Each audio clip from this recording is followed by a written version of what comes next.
প্রশ্ন অনেকগুলো। 1, জমি কে কিনেছিল? 2, গাছ কে পুঁতেছিল? 3, গাছে সার দিয়েছিল কে?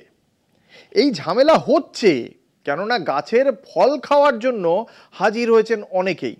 আচ্ছা দাঁড়ান, খুলে বলি।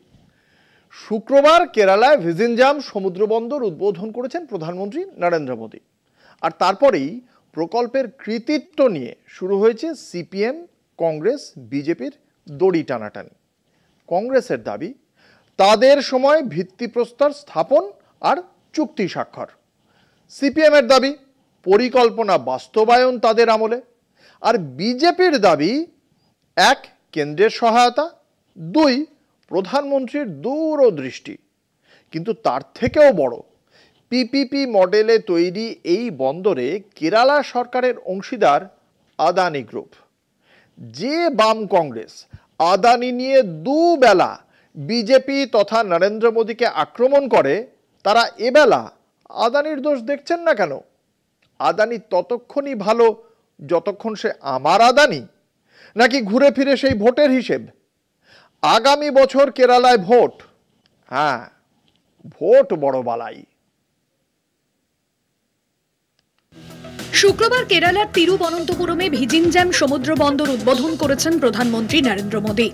ডিপ ওয়াটার ট্রান্সশিপমেন্ট বন্দর হলো এমন একটি বন্দর যা গভীর জলে এক জাহাজ থেকে অন্য জাহাজে পণ্য পরিবহনের কেন্দ্র হিসেবে কাজ করে। Adani ports and special economic zone লিমিটেডের সঙ্গে পাবলিক প্রাইভেট পার্টনারশিপ মডেলে আনুমানিক 8,867 কোটি টাকা ব্যয়ে তৈরি হয়েছে বন্দর। এই ব্যয়ের মধ্যে 5,370.86 কোটি টাকা রাজ্য দিয়েছে এবং গত 9 বছর ধরে এর জন্য রাজ্যের শাসক দল সিপিএম সওয়াল করছে জানিয়ে বন্দরের কৃতিত্ব নিতে চেয়েছেন কেরালার মুখ্যমন্ত্রী পিনারাই বিজয়ন। তুলনায় খাটো করেছেন কেন্দ্রের ভূমিকাকে। অন্যদিকে কংগ্রেসের দাবি 2015 সালে কংগ্রেসের মুখ্যমন্ত্রী ওমেন চান্ডির নেতৃত্বাধীন সরকার প্রকল্পের ভিত্তিপ্রস্তর স্থাপন করেছিল। বিরোধীদের প্রবল সমালোচনাকে উপেক্ষা করে আদানি গ্রুপের সঙ্গে প্রাথমিক চুক্তিতে স্বাক্ষর করেন ওমেন চান্ডি। তাই প্রাক্তন কংগ্রেস নেতার নামে বন্দরটির নামকরণের দাবিও তুলেছে দল। ইন্ডিয়া ব্লকের সহযোদ্ধা সিপিএম এর বিরুদ্ধে কংগ্রেসের অভিযোগ সিপিএম কৃতিত্ব হাইজ্যাক করতে চাইছে। কৃতিত্ব নেওয়ায় এই ত্রিভুজ লড়াই তৃতীয় হলো বিজেপি। তাদের দাবি ভিজিনজাম বন্দরটি প্রধানমন্ত্রী মোদীর ভারত জুড়ে বিপুল সংখ্যক বন্দর তৈরির দৃষ্টিভঙ্গির অন্যতম অংশ। এদিকে কেরালার খ্রিস্টান ভোট মাথায় রেখে পোপ ফ্রান্সিসকে শ্রদ্ধা ও হিন্দু ভোট টানতে শঙ্করাচার্যের উল্লেখ করতে ভোলেননি মোদী।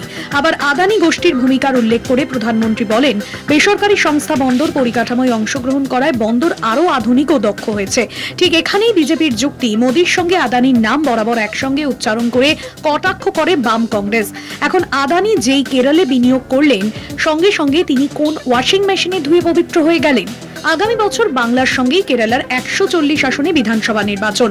কেরালায় মূলত বাম কংগ্রেসের লড়াইতে বিজেপিও সামিল হতে চাইছে। ফলে কেরালার ভোটে বন্দর রাজনীতি নিয়ে আগামী দিনে ঢেউ উঠবে সন্দেহ নেই। একে অপরকে কোন যুক্তিতে মাত দেন সেদিকেই নজর থাকবে। কলকাতা টিভি।